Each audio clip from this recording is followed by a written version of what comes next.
Une production des studios Bass.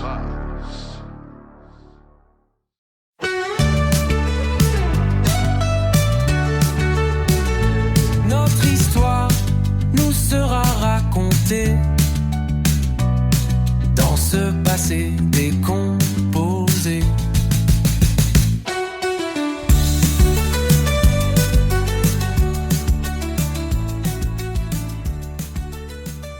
Bienvenue à ce 12e épisode du balado Passé décomposé, ce balado qui vous relate l'histoire de la Nouvelle-France et des familles fondatrices d'un nouveau pays. Je m'appelle Guillaume Beaulieu et comme toujours, je suis accompagné par mon fidèle acolyte Martin Archambault. Bonjour Martin. Bonjour Guillaume, est-ce que ça va bien? Ça va mieux qu'à notre dernier enregistrement où j'étais un brin congestionné, mais qui sait, hein, avec ce magnifique printemps, tout arrive et tout revient. On enregistre dans des distances hygiéniques aussi parce que t'as pas rendu personne malade, donc c'est une excellente nouvelle. C'est très bon signe, j'aime ça. Avant d'aller trop loin, on se doit de remercier notre commanditaire pour aujourd'hui. Cet épisode est présenté par généalogie-québec.com, la plus grande collection en ligne d'archives historiques du Québec et du Canada, avec plus de 100 millions de documents pour retracer votre histoire familiale. Et en tant qu'auditeur, vous profitez d'un rabais exclusif de 25% sur votre abonnement en entrant le code promo Histoire25 lors de votre achat. Martin, juste avant de débuter avec notre actualité généalogique, je me permets une toute petite publicité pour moi-même.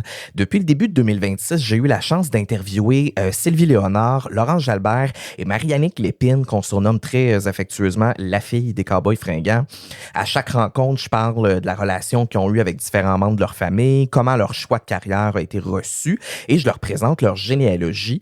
L'entrevue avec Sylvie Léonard est déjà sortie. Celle de Laurent Jalbert sort ce lundi 23 février et celle de Marie-Annick Lépine va sortir vers la fin du mois de mars. Je vous invite donc à vous rendre sur ma page Facebook Qui es-tu? Service de généalogie ou sur mon site web quies-tu-généalogie.ca pour voir les différentes entrevues. J'en ai déjà une vingtaine de faites depuis 3 ans et plusieurs autres à venir. Donc, c'était ma petite plug. Oui, allez, c'est très intéressant d'ailleurs. Merci. Je trouve le concept intéressant de se faire présenter la généalogie, mais t'en fais des généalogies. Oui. J'en ai fait plusieurs moi aussi.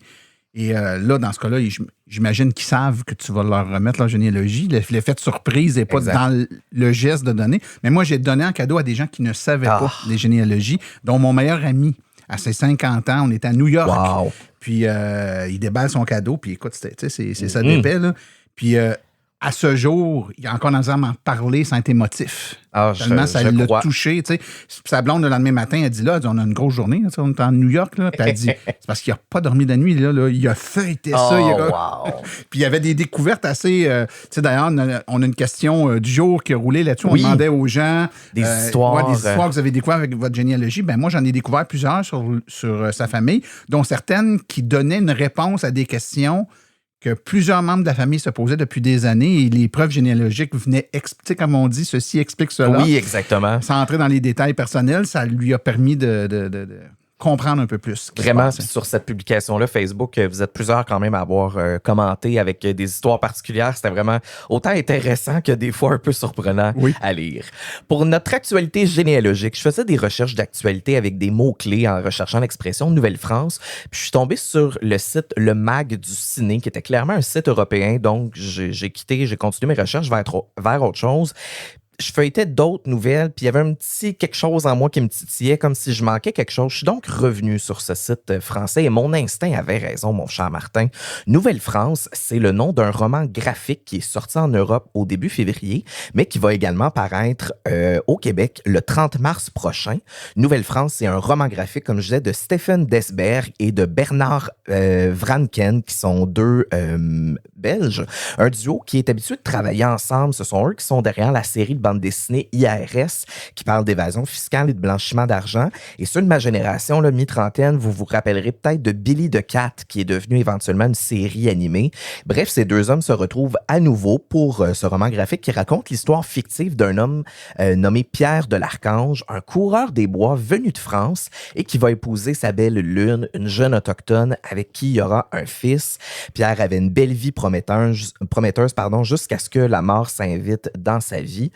Comme le livre est déjà sorti en Europe, il y a déjà quelques critiques qui sont sorties et selon ce que j'ai lu, ça promet vraiment. Donc, je rappelle le titre Nouvelle-France par le scénariste Stephen Desberg et le dessinateur Bernard Vranken qui va sortir le 30 mars prochain. J'ai bien hâte de lire ça. Oui, monsieur. Martin, est-ce que tu avais une capsule du mot historique du jour à nous présenter? Oui, on écoute ça à l'instant.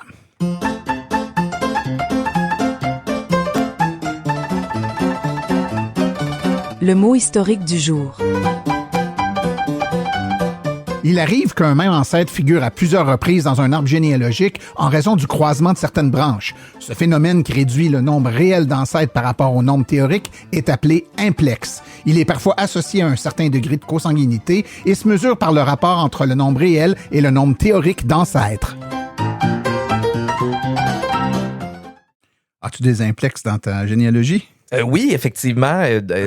J'en ai quelques-uns qui, une fois mariés ou divorcés, se remariaient avec le frère et la sœur de l'épouse, et ça dans une généalogie assez rapprochée quand même. Là. Mon père est un Archambault, ma mère est une Demers, et quelque part dans ma généalogie, en cet Archambault, je pense dans la troisième ou quatrième génération en Amérique, il y a une fille d'Archambault, donc de mes ancêtres, qui a marié un Demers. C'est quand même fou. Donc, ces gens-là se trouvent avoir des rôles d'un deux côtés des branches. Là, la descendance est comme d'un deux côtés à la fois. C'est comme un peu mêlant. Et ce phénomène-là se répète 2 fois dans ma généalogie. Quand même, donc, ouais. Donc, c'est vraiment impressionnant. Dans notre épisode sur le divertissement, on avait relaté que les chansons préférées de nos colons, c'était les chansons à boire. Et qui dit chansons à boire, dit donc alcool. C'est donc entouré de bonnes bières de microbrasserie québécoises qu'on reçoit aujourd'hui Sylvain Bouchard, sommelier en bière, cicérone et personnalité influente du milieu brassicole. Bonjour Sylvain. Bonjour messieurs. D'abord, je viens d'apprendre un nouveau mot grâce à toi, le mot cicérone. Est-ce que tu peux nous l'expliquer parce que je suis pas mal sûr que je suis pas le seul qui sait pas c'est quoi? Eh bien, effectivement, cicérone, c'est un terme français qui désigne un guide. Par contre, la façon dont on l'utilise dans le milieu de la bière, ça vient des États-Unis. Un cicérone. D'ailleurs, si vous faites une recherche, vous allez voir la guilde des cicérones de Québec vous réfère à l'Association des guides touristiques costumés de la ville de Québec. Donc, ils se disent être des cicérones. Et il faut remonter peut-être une vingtaine d'années. Il y a un monsieur aux États-Unis qui s'est dit, tabarouette, il y a de plus en plus de spécialistes de la bière qui se prétendent être des sommeliers en bière. Par contre, il n'y a rien qui nous permet de valider leur connaissance. T'es le meilleur du village, t'es un sommelier. Oui.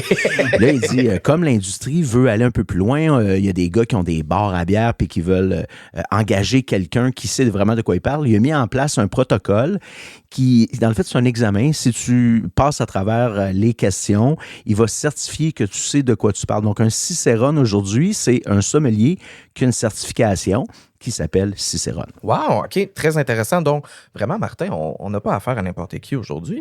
Juste une parenthèse, au Québec, je crois qu'à ce jour, même si ça fait presque une vingtaine d'années que la certification existe, d'après moi, au Québec, on est 5 cicérones. J'ai été le 2e.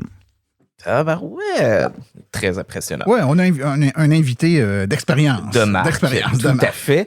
Donc, avec toi, Sylvain, aujourd'hui, on voulait un peu comprendre d'où vient l'intérêt pour la bière au Québec, parce qu'on sait que de nos jours, du moins, les microbrasseries pullulent au Québec, et c'est parfait, on fait de l'excellente bière de microbrasserie aujourd'hui, mais on voulait un peu savoir depuis le début comment ça se passe. Donc, est-ce que tu peux nous expliquer? J'imagine que la bière arrive au Québec, puis de l'alcool, c'est enivrant, on est donc heureux et que ça fonctionne du feu de Dieu dès le début, la bière? Non. Oh! Effectivement, pour tout Français qui débarque au Québec à titre de touriste en 2025, il constate rapidement que la bière est au sein de notre culture. La bière, elle fait partie de nous, on en consomme beaucoup. Partout en région, les microbrasseries sont devenues les nouveaux perrons d'église. C'est là où les jeunes et les vieux se rencontrent, alors qu'il y a des restos de jeunes, il y a des restos de vieux, il y a des bars de jeunes, il y a des bars de vieux. À la micro, il y a toutes les catégories d'âge. C'est tellement vrai, ça. C'est assez impressionnant de voir comment, en 35 ans, les micros ont vraiment pris de l'espace dans notre culture, mais c'est pas parce qu'on est français. Okay. D'ailleurs, si c'était le cas, les Français seraient pas surpris qu'on prenne tant de bière que ça. Effectivement.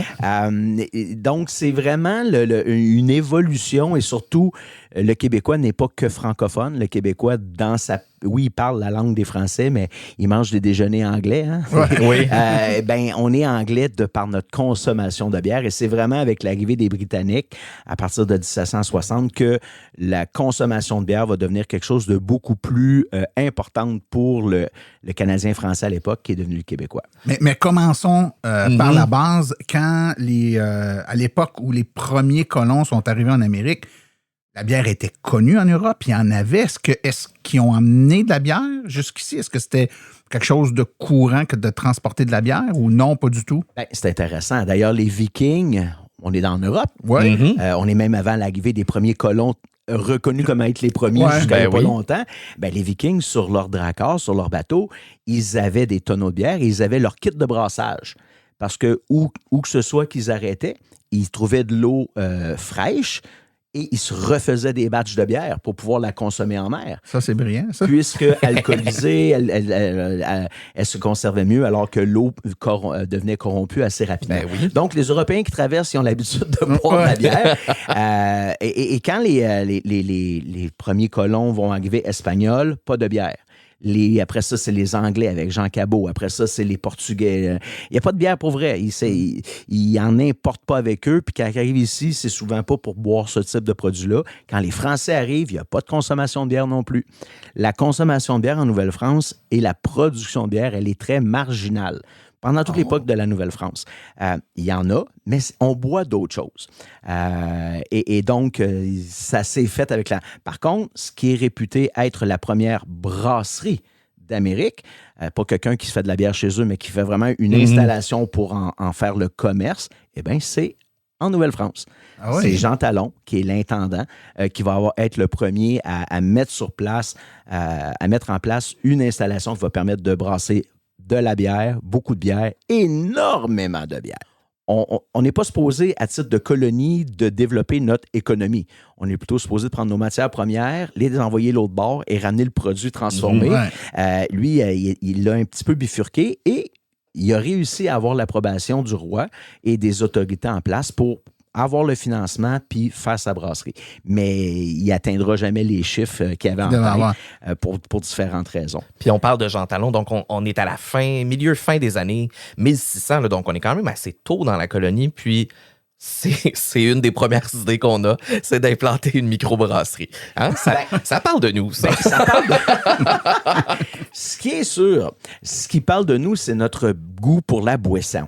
Oui. Et c'était pas nécessairement la bière. Et c'est pour ça que Talon a eu l'idée de mettre en place une brasserie. L'hiver, au Québec, il fait frette. Il n'y a pas grand-chose à faire. Fait qu'on est à l'intérieur. On n'est pas dans le bois, on n'est pas dans le champ. Donc, pendant des longues périodes de l'année, on est à l'intérieur et... à part que de fumer le pétain, on va prendre un petit peu d'alcool. Et l'alcool qu'on va consommer, elle est principalement importée. Donc, on va boire du vin et on va boire de l'eau de vie. Mm-hmm.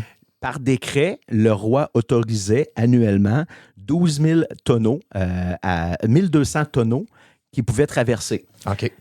Répartis 1 tiers, 2 tiers. Donc, il y avait 800 tonneaux de vin et 400 tonneaux d'eau de vie. L'eau de vie, à l'époque, est probablement du 60-70 %. Ouf! Et c'est ça que les colons, qui n'étaient pas des colons, mais les gens qui habitaient ici consommaient.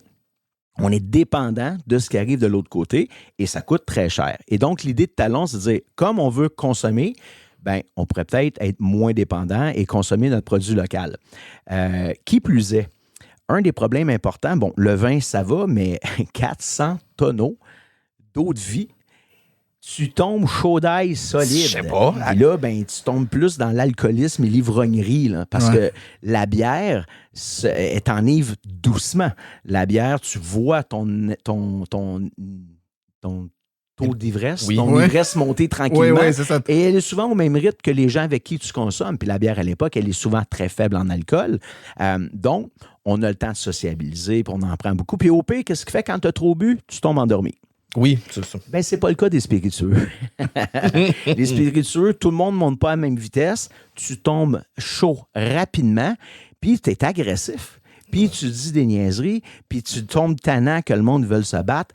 Donc, il y avait un état souvent là où on consommait l'alcool en Nouvelle-France où c'était pas toujours agréable. Donc, pour éviter la trop grande consommation d'alcool fort, qui venaient de l'autre bord, ben son idée était de dire, je vais mettre en place une brasserie. L'autre truc qu'il avait en tête, c'est il veut coloniser. Ben, le colon, il va produire des choses sur sa terre. Eh bien, on va les encourager à produire de la céréale. Défricher, cultiver ce que vous avez besoin, puis en plus, vous allez pouvoir avoir une parcelle de votre terre qui sera pour des céréales, de l'orge, qu'on achètera à la brasserie et puis qui va vous permettre d'avoir des sous. Et puis, by the way, vous pourrez aussi avoir des houblons. Puis, on va vous acheter du houblon. Et donc, il va vouloir stimuler la production agricole de céréales et de houblon qui venait répondre à plusieurs de ses besoins, stimuler son économie interne, aider les colons, diminuer la consommation d'alcool fort importé de l'autre côté. Et c'est comme ça qu'il va mettre en place sa brasserie. Ça prenait de l'équipement. Déjà, le roi avait autorisé en 1660, un petit peu avant au début des années 1660, d'envoyer par bateau 2 cuves pour l'ébullition de la bière. Elles étaient à Québec et elles ne servaient à rien. Et en 1666, Talon, qui arrive en 1663, ça? 1665. 1665. Talon arrive sur le bateau escorté par le régiment Carignan-Salière, qui, dans une vie précédente, j'ai bien appris, alors que j'étais chez Unibrou, qui étaient les soldats du régiment Carignan-Salière, sur la Noire de Chambly d'ailleurs. C'est eux qui vont être sur le bateau en même temps que Talon. Donc, quand il arrive en 1663, il voit comment ça fonctionne. En 1666, il a déjà l'idée de sa brasserie. Il a besoin d'équipement. Il apprend qu'il y a des cuves à quelque part. En 66, il fait la demande pour les avoir. Le Monseigneur de Laval, il dit « J'ai pas de problème avec ça ». Et non pas Laval, Colbert. Colbert va dire « OK, ça va, oui, pas de problème, tu peux les prendre ». Il élabore son plan. 1668, Talon va acheter d'une veuve. La veuve, je pense que c'était Couillard, va acheter une parcelle de terrain et il va dire « C'est ici que je vais bâtir cette brasserie », mais qui est d'une dimension incroyable. Même en Europe, il n'y a pas de grandes brasseries comme ça. Il y en a, mais très, très peu. En tout cas, du côté de la France, il n'y en a à peu près pas. Et avec son plan d'en faire beaucoup. Géographiquement, on est où, là? Ah, intéressant. On est à ce qui est aujourd'hui à Québec, en bas de la côte à Potasse, l'îlot du Palais. Okay. Qui est encore là aujourd'hui, qui est devenu un développement immobilier. À l'époque, on est vraiment sur le bord de la rivière Saint-Charles. Et lui va s'établir là et va avoir en tête de bâtir sa brasserie. 1668, ça va prendre 2 ans avant qu'il puisse vraiment commencer à commercialiser. Et c'est en 1670 qu'il va se mettre à brasser de la bière pour vrai. Quand est-ce qu'il a quitté la Nouvelle-France?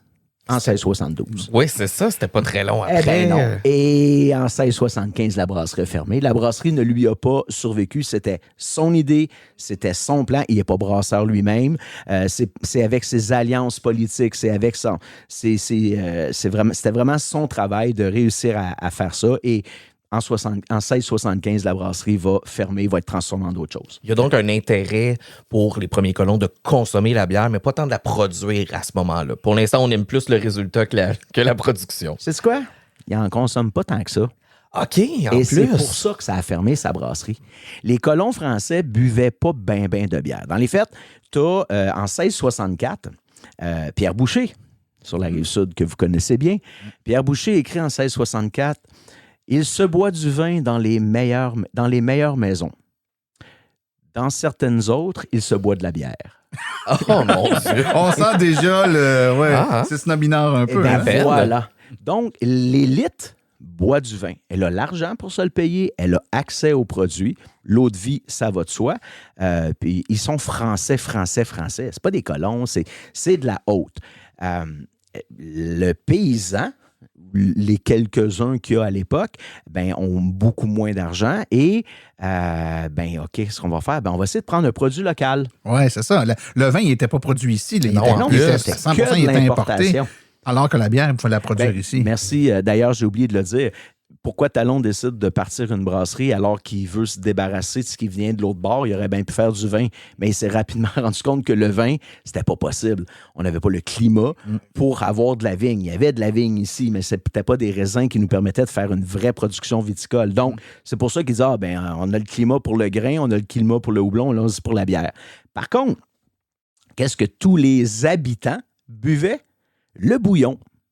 OK. Le J'ai bouillon? entendu parler du bouillon? Non, parce Non, que raconte-nous Ça, c'était dans toutes les maisons, pas chez les prolétaires. Le bouillon était essentiellement quelque chose qui venait de Picardie ou de Haute-Normandie. Deux des régions qui ont été... il y a beaucoup de colons qui venaient de là. Beaucoup de colons qui venaient de là. Donc, ils ont amené quelque chose qu'ils faisaient chez eux. Essentiellement, c'est quoi le bouillon? Et puis, quand on dit partout, là, ce que Pierre Boucher disait, c'était ils boivent de la bière et le bouillon et les pauvres prennent de l'eau qui est fort bonne dans ce pays. Parce qu'on sait à l'époque qu'en Europe, l'eau n'est pas très bonne à boire, alors qu'ici, elle n'est pas polluée. Alors, qu'est-ce que le bouillon? Bien, le bouillon, c'est essentiellement une boule de pain cru, une boule de pâte à pain qui contient déjà sa levure, qui a à peu près la grosseur d'un œuf et qu'on mettait dans l'eau. Et elle se mettait à fermenter avec la levure. Il n'y avait à peu près pas de sucre, c'était très faible, ça faisait un peu de gaz, c'était hyper désaltérant et c'est ça qu'on buvait. C'est un peu comme en prison, là, la baboche. Oui, On est exactement à la même place. On est exactement à la même place. Il n'y avait pas de danger de devenir aveugle ou stérile là, à boire ça, ce genre d'affaires. Pas du tout. Non? Mais, parce qu'il y a un mais. Oui, il y a sûrement un Bien mais. sûr qu'il y a un mais. Le Canadien a rapidement compris que ce qu'il pouvait faire, c'est combiner deux choses. Le bouillon avec ce qui a sauvé Jacques Cartier lors de son deuxième voyage, 1535-1536. Quand il arrive en 1535, il vient pour quelques mois, et puis il remonte le Saint-Laurent, puis il se rend jusqu'à Hochelaga, qui est Montréal, puis finalement, c'est plus long qu'il pensait. Il revient à Québec, le temps de préparer le bateau. En novembre, il se fait prendre à l'embouchure de la rivière Saint-Charles. Son bateau est pogné dans la glace. Au Simonac, lui et son équipage sont pognés pour passer l'hiver à Québec au complet. Dans les faits, ils sont à Stadacone. Et là, il fait OK. Là, ils ne sont pas équipés. Ils n'ont pas de nourriture, ils n'ont pas de vivres. Il manque de vitamines de façon sérieuse. Et il y a une partie importante, je n'ai pas les chiffres, mais de son équipage qui va mourir du scorbut. C'est là qu'on va avoir besoin des Premières Nations, j'imagine, et entre autres Donnacona, le chef iroquoien. Ils vont aller à sa rencontre et ils vont lui faire boire un liquide concocté à base de écorce et aiguilles d'un arbre qu'ils appellent L'épinette. l'Anda. Ah, OK. Aneda. A-N-N-E-D-A. On a eu la même pensée quand même, Martin. Dans le fait, c'est pas l'épinette. Après avoir fait des recherches, les scientifiques ou les historiens croient que c'était le thuya blanc ou le sapin baumier, mais on pense que c'est un peu plus le thuya. Et donc, les aiguilles, l'écorce, il faisait bouillir ça et il faisait boire. Et Cartier a été hyper élogieux. D'ailleurs, c'est pour ça qu'il a appelé l'Anda, l'arbre de vie. Parce qu'en 6 jours, les gens qui étaient atteints de scorbut guérissaient et reprenaient vie. Donc, le nom Anda en iroquois, qui est devenu arbre de vie, vient de ça. Donc, c'était quoi? Ben, c'était un conifère macéré dans l'eau avec des écorces. Ah ben, je vois le verre. On va mettre les deux ensemble. On va se faire un bouillon qui va nous fermenter quelque chose, combiné avec ce que vous avez nommé, c'est devenu l'épinette et est arrivé la bière d'épinette. Eh bien, c'est ça. Donc, c'est le bouillon qui a été combiné avec la fameuse infusion. Donc, c'était pour les pauvres ou les habitants qui n'étaient pas très riches à l'époque ou ceux qui ne l'étaient pas encore, bien, c'était hyper bon pour la santé puisque plein de vitamines, facilement accessible. Tu n'as pas besoin d'avoir d'argent. Puis, ben voilà. Et donc, quand Boucher disait il y avait de la bière partout, c'était surtout, dans certaines maisons, c'était surtout de la bière d'épinette. Peu d'alcool. Ah ben là, c'est pas bien grave. On va rajouter un petit peu d'eau de vie là-dedans. Et donc, on va fortifier notre bière d'épinette qui nous coûte que dalle ou pas grand-chose avec un peu d'eau de vie. Et quand les Anglais vont arriver avec de la mélasse, ou même les Français avec de la mélasse qui venait des Antilles, donc si on ajoutait de la mélasse, on venait d'augmenter le taux de sucre. Et là, on avait une bière d'épinette qui était pas à 0,1, 0,2 ou 1 ou 2 % d'alcool. On trouvait avec une bière d'épinette qui avait 3, 4 % d'alcool. Et voilà ce qui était la bière qui était consommée. Et c'est ça qui fait que Talon n'a pas été capable de vendre toute la bière qu'il pensait. Sa bière était trop chère. Et d'ailleurs, pas l'intendant, mais un des ministres de l'époque avait dit la bière qui est produite là, elle est fort bonne, mais on a juste hâte qu'il soit capable d'en produire plus pour que le prix baisse parce qu'elle est trop chère. Et donc, comme les gens qui n'avaient pas d'argent, se la faisaient eux autres mêmes, puis que les snobs, ils buvaient du vin, il n'y a personne qui buvait la bière. Et la bière était disponible seulement à Québec, Donc, là, tu avais à Québec, tu buvais la bière dans les cabarets, tu buvais la bière dans les auberges, et c'était des tonneaux. Il n'y a pas de distribution. Donc, aussitôt que tu n'es pas dans la ville de Québec, aussitôt que tu es à l'extérieur, tu n'as pas accès à la bière qui était produite. Et puis, non, il n'y en a pas vendu. C'était une de mes questions. C'est-à-dire que la bière qui était fabriquée à ce moment-là, elle fermentait. Donc, oui, il pouvait y avoir un dégagement de gaz carbonique, mais on ne rajoutait pas, évidemment, forcément du gaz carbonique à l'époque. Donc, c'était passablement flat. Là, passablement flat. Tout à fait. Puis on n'embouteillait pas. C'était dans des tonneaux. On fermait les tonneaux. Exactement. Ça devait pas être... C'est comme la cervoise à l'époque des Gaulois. C'était essentiellement ça. 1620, on a vu dans les livres ou dans les registres que les Récollets à Québec, au couvent Notre-Dame, fabriquaient de la bière. Très petite production. C'est pas une brasserie. On fait un peu de bière. C'est très artisanal. Besoin local. Besoin local pour les employés du couvent et pour soigner les gens qui sont malades et ainsi de suite. Après ça, on sait que le premier colon avéré du Québec, c'est Louis Hébert. Donc, Louis Hébert était apothicaire. Et on sait qu'avec son kit, il faisait un peu de bière pour ses besoins personnels. Là, Deux transfusions. On est en 1627. Et il s'était planté un peu de houblon. Il y avait du houblon local, il y avait du houblon sauvage, mais qui n'était pas assez goûteux. Fait qu'il y avait accès à d'autres types de houblon. D'ailleurs, Talon va importer du houblon qu'il trouvait beaucoup plus intéressant que le houblon soif, là. Je vais m'en ouvrir une autre parce que vous me donnez soif. C'est-tu là que j'arrête de parler? Non, pas du tout. Donc, 1620, les Récollets. 1627, on est avec Louis Hébert. Montréal est fondé en mai 42. Mais 1642. Eh bien, quand de Maisonneuve arrive à Montréal, il est avec un contingent. Ils sont quelques personnes qui viennent. Et parmi eux, il y a un dénommé Louis Prudhomme. Prudhomme est réputé être le premier brasseur au Canada. C'était son métier. Il arrive de France et il est un brasseur. Il n'y aura pas de brasserie, mais il va faire de la bière dès le départ de la ville de Montréal. Bon.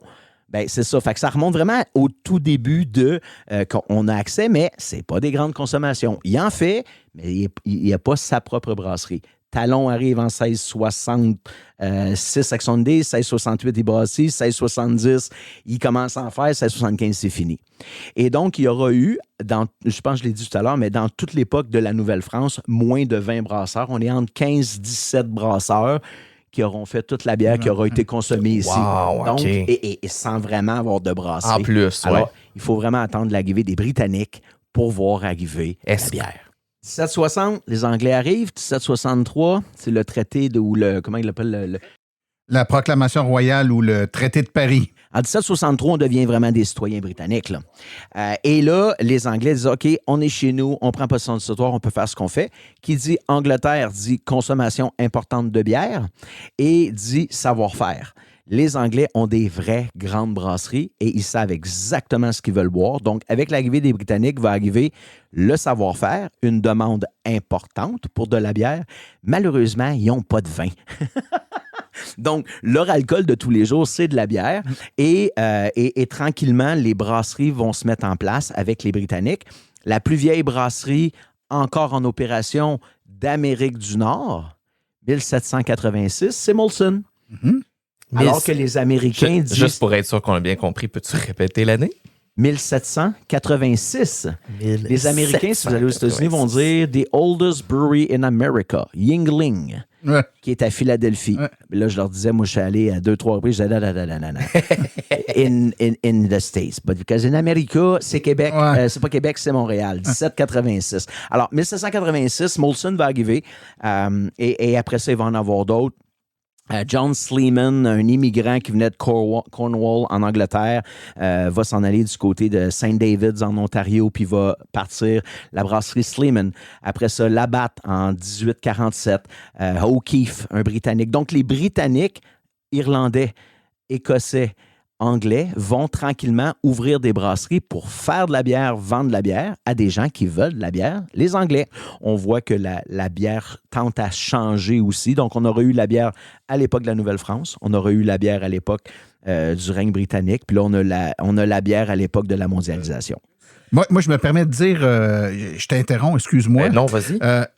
Ce que vous venez d'entendre là est une version écourté. Dans le fond, l'entrevue qu'on a fait avec Sylvain est beaucoup plus longue que ce qu'on vient de vous faire jouer là, mais la version intégrale va être diffusée quelque part cet été, là, probablement au mois de juillet, mois d'août. Là. Pendant qu'on va être en vacances, nous autres, là, on va vous envoyer un épisode spécial où l'intégrale de cette entrevue-là va être diffusée. Donc, je suis certain que vous avez été, comme nous, très captivés par les propos de Sylvain. Ben, l'intégrale de l'entrevue vont vous être diffusées à ce moment-là. Tout à fait. Et on va partager sur notre page Facebook ton profil Facebook, Sylvain, pour que les gens puissent te suivre et avoir des nouvelles du côté de la bière.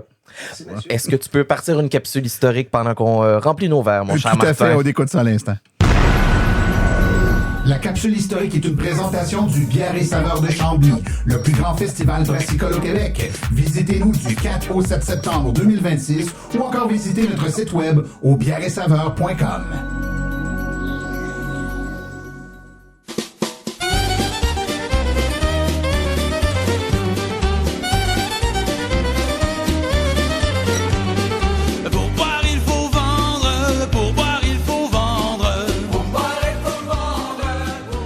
Quand on pense à la Nouvelle-France, on imagine souvent les hivers interminables, des bottes pleines de neige, des maisons en bois qui craquent au vent, mais rarement ce qu'il y avait dans les verres.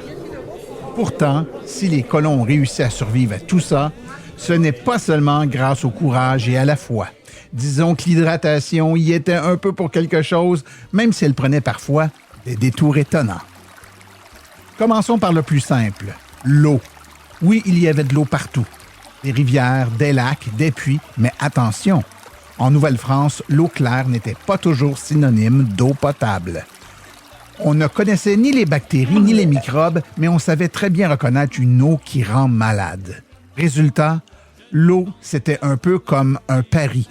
Parfois on gagne, parfois on perd, et ça pouvait être très regrettable. Alors, pour éviter les mauvaises surprises, on se tournait vers des solutions plus sûres.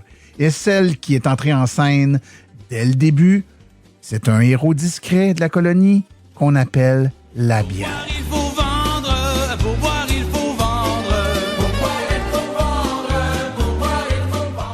Une bière légère, peu alcoolisée, qu'on buvait matin, midi et soir. Oui, même au déjeuner. On appelait cela de la petite bière. Mais elle faisait des grandes choses. Elle désaltérait, nourrissait et surtout, elle était plus fiable que l'eau du puits. En gros, en Nouvelle-France, boire de la bière, ce n'était pas faire le party, c'était faire preuve de prudence.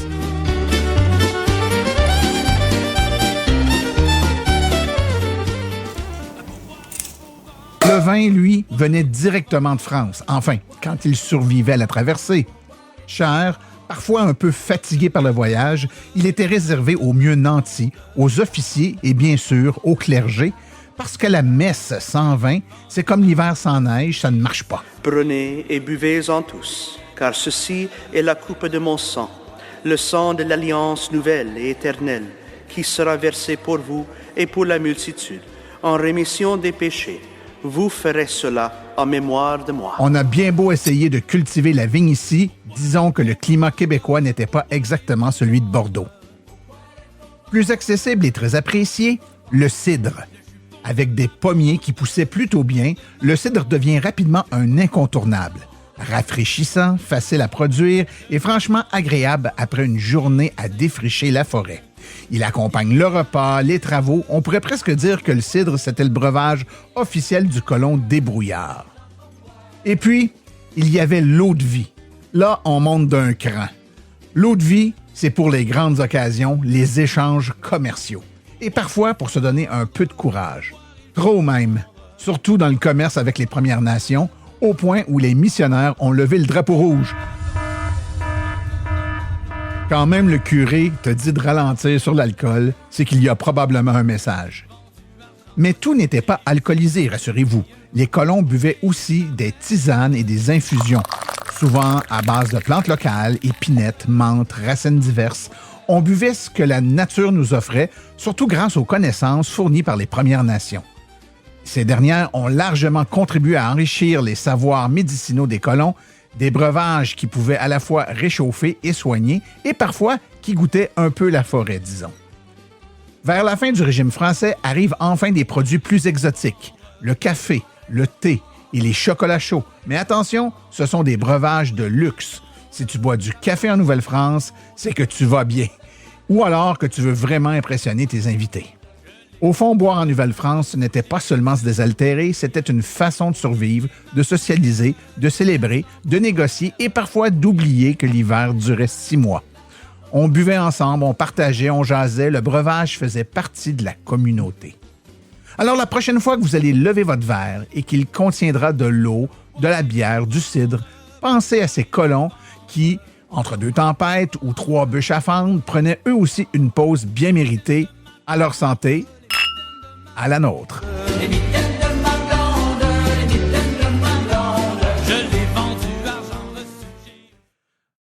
Donc, ce qu'on vient d'entendre, la musique, je parle. Oui. Je parle pas d'histoire de ce qu'on buvait.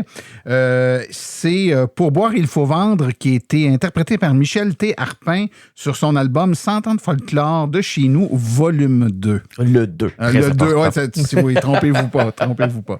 Très intéressant, mais encore une fois, merci. Et Martin, tant qu'à avoir Sylvain Bouchard en studio, on s'est dit qu'on allait parler de la famille Bouchard aujourd'hui. Très bonne idée. Lors de notre dernier épisode, j'ai mal formulé. Là, j'ai dit qu'on allait parler des 2 ancêtres Bouchard, laissant penser qu'il n'y en a que 2. En réalité, il y en a plus que ça. Il y en a 7 ancêtres Bouchard. Toutefois, la très grande majorité des Bouchard descendent de Claude Bouchard, surnommé le Petit. Et il y a aussi une autre souche qui est notamment l'ancêtre d'une grande partie des familles d'Orval du Québec, qui s'appelle également Claude Bouchard. Je trouvais intéressant qu'on parle du 2e Claude Bouchard aussi, parce qu'on allait rejoindre encore plus de familles en parlant d'un seul nom de famille, mais aussi ceux qui se disent « Ah, me semble que mon ancêtre s'appelait Claude Bouchard, ben on va essayer de vous guider. » Parce qu'il y en a 2. Parce qu'il y en a 2 et qui ont le même nom, donc on va essayer de vous guider vers le bon. Donc, je vais commencer tout de suite avec Claude Bouchard, dit le Petit, donc l'ancêtre de la très grande majorité. Dont notre invité, je pense. Oui, c'est vraiment mon aïeux, le premier qui est arrivé. Je suis le 14e. Oui, c'est ça. Dans la lignée de Claude dit le Petit, je suis le 14e. Donc, Claude Bouchard naît à Saint-Côme-en-Verret, dans le département de Sarthe, dans la région du Pays de la Loire, dans le nord-ouest de la France, vers 1626. Claude, c'est le fils de Noël Touchard et de Jacques Bouchard. Jacques pratique le métier de peigneur de chanvre, ce qu'on appelle aussi un tisserand. Claude, quant à lui, va apprendre le métier de tailleur d'habits. Donc, on est quand même dans la même catégorie de travail.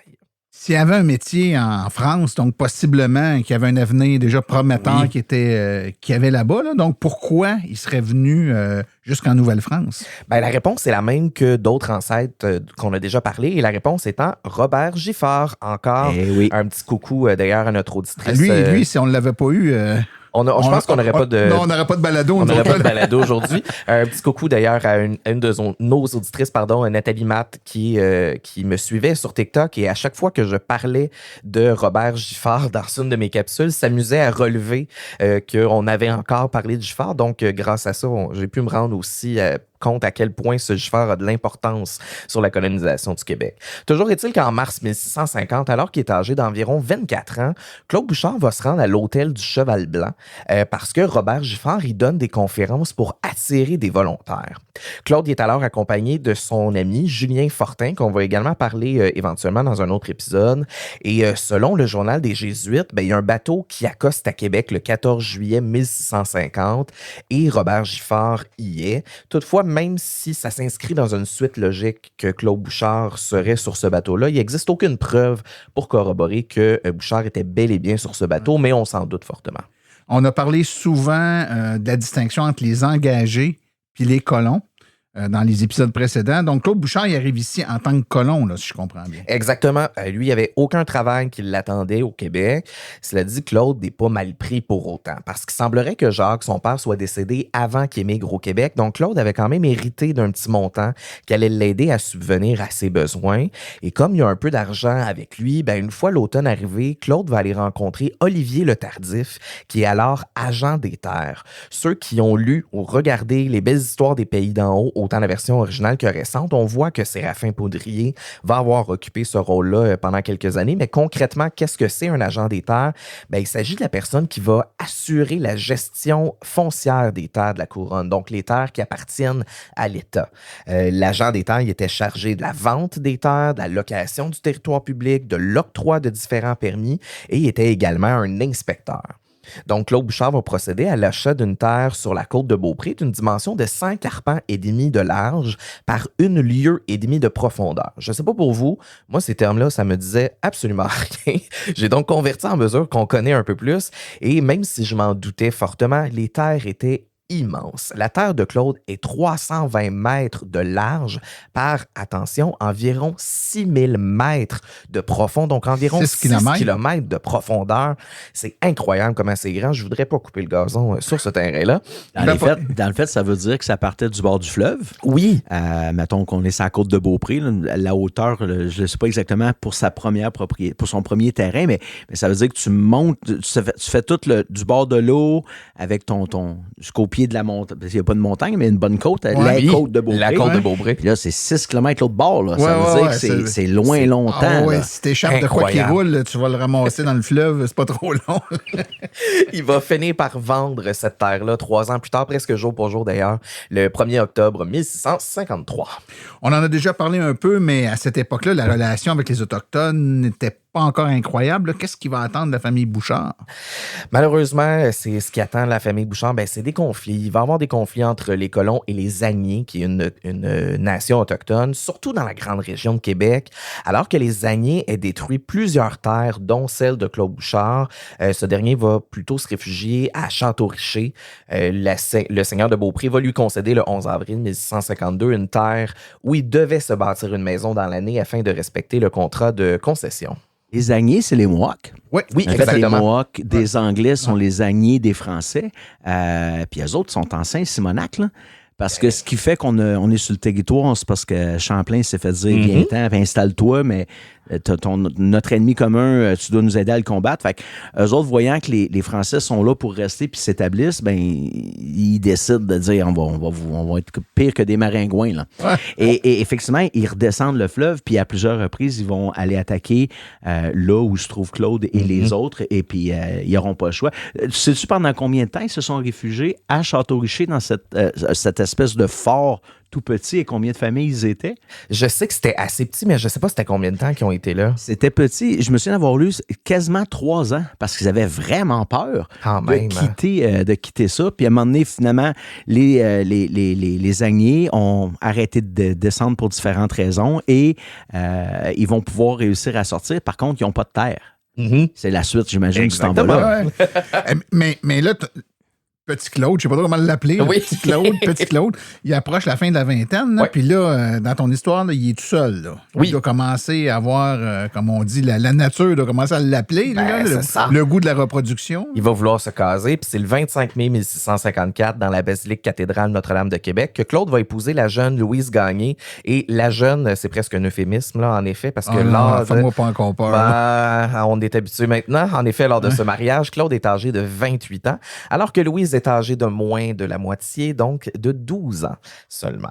Je le répète souvent, je le répète souvent, mais c'est autre temps, autre mœurs, on est vraiment ailleurs. Ça se verrait pas, s'il vous plaît, aujourd'hui. Quel âge avait Hélène lorsqu'elle a marié Champlain? Champlain, on en a parlé. On est là. Louise, c'est la fille de Louis Gagné et de Marie-Michel, de qui on a parlé d'ailleurs dans l'épisode numéro 7. Oui. J'ai lu que Claude, lorsqu'il était à l'auberge du Cheval Blanc et que Giffard est venu jaser, parti avec lui, il y avait un Gagné. Oh, très il y avait un Gagné, il y avait un Couillard, et possiblement qu'il marie cette Louise parce que voisin, il a dû avoir une terre en même temps que le fameux Gagné, donc il devait se connaître. Ouais, c'est ça. Fort probablement. De la même région, la Perche. Claude et Louise vont être ensemble, les parents de 12 enfants. Il y a 2 hommes qui se rendent à l'âge adulte sans jamais se marier, et il y a 2 garçons et une fille qui vont décéder en bas âge. Ce sont donc 4 filles et 3 garçons qui vont se marier et avoir une descendance. Et bien que ce soit seulement, entre guillemets, 3 garçons, on se rappelle que ce Claude-là est le père de la plus grande partie des Bouchards du Québec. Donc, un peu comme les Tremblay, c'est vraiment les générations suivantes qui vont avoir fourni en masse. Claude et Louise sont les grands-parents de 29 petits-enfants, dont 11 hommes qui se rendent à l'âge adulte et qui vont se marier.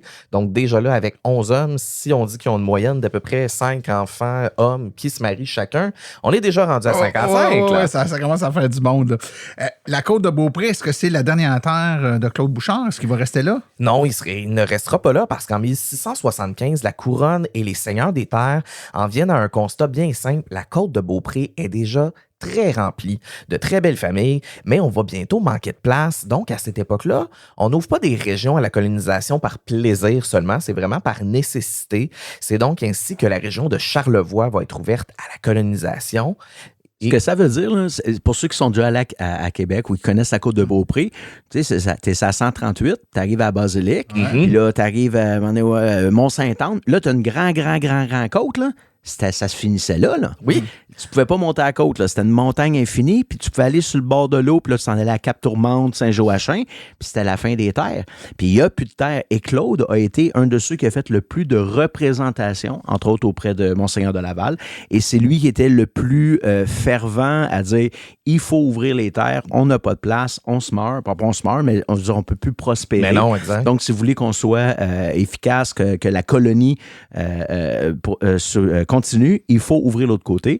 Et il va arriver. Oui, exact. Ben, avec Claude, son épouse et ses enfants vont être les premiers à s'installer à Saint-François-Xavier de la Petite-Rivière, qu'on connaît aujourd'hui sous le nom de Petite-Rivière Saint-François. On peut donc dire d'une certaine façon que Claude est le fondateur, le pionnier de Charlevoix. Rien de moins. Installé sa petite rivière. Ça, hein? Petit Claude et Petite-Rivière. Ouais. 6 ans après son arrivée, le recensement de 1681 indique qu'il habite désormais Baie-Saint-Paul, donc il est toujours dans Charlevoix. Il possède 10 bêtes à cornes et 6 arpents de terre. Ça va donc pas lui avoir pris beaucoup de temps pour prospérer puis bien profiter de cette nouvelle région-là qui est en plein développement. En effet, je vais aller plus loin que ça. C'est même lui qui a parti Baie-Saint-Paul. Donc, parce que Petit Claude s'est installé et il y avait des voisins qui s'en venaient et c'est avec son fils qu'ils sont allés vraiment partir la région de Baie-Saint-Paul et avec les voisins et qui vont s'établir. Donc, non seulement il est le premier à avoir traversé, mais c'est le premier à avoir fait ce qui est devenu presque le centre administratif de la région. Oui, tout à fait. Comment se terminent les années de ce cher Claude? Ben, Claude Bouchard va passer ses dernières années de vie toujours dans la région de Charlevoix, décède le 25 novembre 1699 à Petite-Rivière-Saint-François. Il est inhumé, donc enterré le lendemain, mais à Baie-Saint-Paul, à l'âge d'environ 73 ans. Louise, quant à elle, va lui survivre durant quand même plus de 20 ans. On se rappelle qu'elle avait 12 ans quand même au mariage. Et décède, ça aide à vivre plus longtemps. Décède le 27 avril 1721 à Baie-Saint-Paul, à l'âge de 79 ans. Il existe aujourd'hui d'ailleurs la rue Claude Bouchard à Petite-Rivière-Saint-François, dans les environs où était sa terre, justement. Dans les faits, pour y être allé il y a 2 ans, à l'église de Petite-Rivière-Saint-François, il y a une plaque commémorative qui dit que ici était et le chemin dont tu parles est juste en face de l'église parce que l'église était souvent au cœur du village, là où la première terre était. Et pour tous les Bouchards, vous pouvez avoir vraiment une petite larme en voyant Petit Claude. Et sur cette pierre, c'est pas une pierre, mais sur cette plaque commémorative, ils ont mis une charrue à bœufs pour montrer qu'il a vraiment défriché le territoire. Sans Claude Bouchard, du moins Charlevoix existerait peut-être, mais ça serait pas... ça serait pas comme on connaît la région aujourd'hui. Exactement, ça c'est tout grâce à lui. Et ça, là, tu nous as parlé de Claude Bouchard, dit le Petit, qui est l'ancêtre de la grande majorité des familles Bouchard du Québec, mais... Tu as dit qu'il y en avait d'autres, là. Oui, exactement. Un autre Claude Bouchard, cette fois Claude Bouchard dit Dorval, qui est l'ancêtre de quelques familles Bouchard, oui, mais aussi un ancêtre récurrent chez les familles Dorval du Québec. Quand lui, il va naître vers 1612 dans la ville de Montigny-Langrin, qui est dans le département de l'Aisne, dans la région de Hauts-de-France, qui, comme son nom l'indique, se situe dans le nord de la France. C'est bien fait pareil, hein? Quand même pas pire. C'est-tu comme l'autre Claude Bouchard, lui, est arrivé ici comme colon? C'est ce que les documents laissent croire, en tout cas. Il émigre en Nouvelle-France à l'été 1643, puis aucun contrat d'engagé ne va être retrouvé. C'est ce qui laisse quand même présager que Claude s'est rendu en Nouvelle-France sans avoir de métier nécessairement qui l'attendait. Lors de son arrivée, il est inscrit comme étant huissier, un métier qu'il aura fort probablement appris en France, mais rapidement, on va voir qu'il va être inscrit plus tard comme chirurgien de métier. On en a parlé dans notre épisode sur la santé. C'est bizarre. Les les mix de métiers qu'il y avait dans ce temps-là. Huissier, chirurgien. Puis chirurgien. Pourquoi pas? Bon, OK, on ne portera pas de jugement, mais laisse-moi présumer que les opérations ne devaient pas être tête tout le temps. On en a parlé, en fait, dans l'épisode 8. Les chirurgiens, à l'époque, savaient que les produits qu'on utilisait pour anesthésier, on savait qu'ils n'étaient pas très forts. Les outils qu'on utilisait n'étaient pas très bons. Donc, les chirurgies, c'était vraiment un cas extrême. Et comme on disait justement dans l'épisode 8, les chirurgiens, c'est ceux qui occupent la plus grande partie de la proportion des spécialistes de la santé.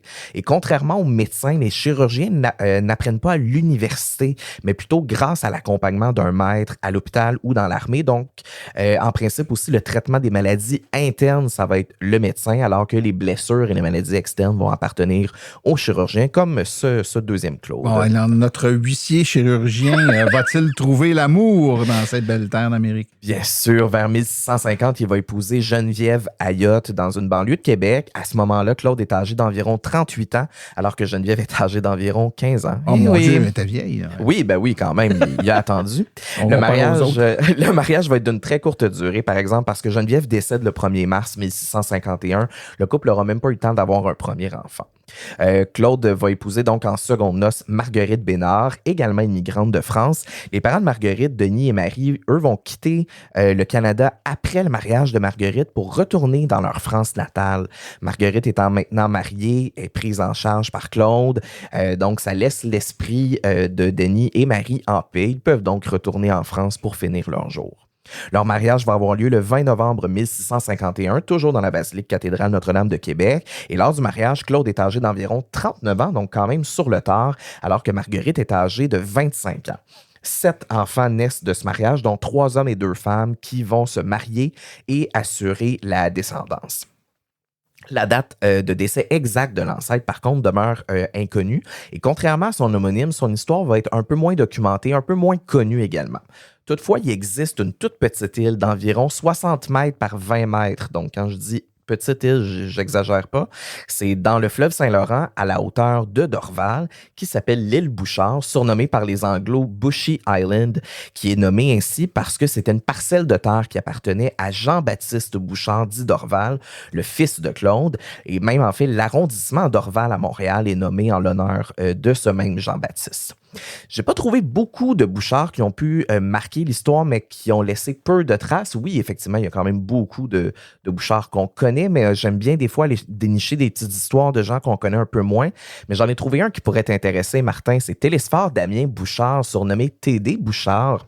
Non pas parce que c'est le fondateur de la banque TD, mais plutôt parce que c'est un politicien qui fut notamment maire et député provincial de ton Saint-Hyacinthe natal. Il y a même un pont qui porte son nom. Exactement, tu m'as devancé, mon homme. Entre 1912 et 1944, qui va faire de la politique. Il existe d'ailleurs aujourd'hui l'avenue TD Bouchard, le pont TD Bouchard, comme tu as dit, et la centrale hydroélectrique TD Bouchard, tous situés à Saint-Hyacinthe. De nos jours, le nom Bouchard figure au 5e rang des noms les plus communs du Québec, avec 5 personnes sur 1000 qui portent ce nom. Donc, c'est un nom quand même très commun. Ouais. Dans les personnes connues, on a eu un premier ministre qui portait ce nom-là. Quand même. Oui, hein? Oui, mais il était trop connu et trop récent. J'aime ça aller dénicher des petites histoires d'une personne pas trop connue, puis il y en avait moins, malheureusement. Il y a un des quelques cicerons au Québec. Oui, aussi. Et j'aimerais dire que pour tous les passionnés d'histoire dont vous êtes et j'en suis, il y a eu Serge. Ben oui, Serge Bouchard, oui, mais... Bon, il n'y a pas de notoriété comme un premier ministre et un gars qui a un pont, mais... Non, mais je te dirais qu'il a marqué ma vie plus que le premier ministre. Moi, c'est un de mes deuils des 20 dernières années les plus difficiles à accepter, mais bon. Avant de tomber émotif, là, on a pris de la bière. C'est ce qui conclut notre épisode du jour qui était présenté par généalogie-québec.com, la plus grande collection en ligne d'archives historiques du Québec et du Canada avec plus de 100 millions de documents pour retracer votre histoire familiale. Et en tant qu'auditeur, vous profitez d'un rabais exclusif de 25% sur votre abonnement en entrant le code promo Histoire25 à l'achat. Sylvain Bouchard, merci encore énormément de ta présence. C'était extrêmement intéressant. Et Martin, notre prochain épisode tombe le 6 mars, donc tout près de la Journée internationale du droit des femmes. Je sais pas pour toi, mais moi, j'ai envie qu'on fasse une rétrospective de la place des femmes dans la société. Très bonne idée. Pourquoi pas?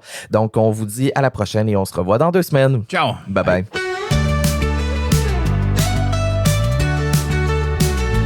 Notre histoire nous sera racontée dans ce passé.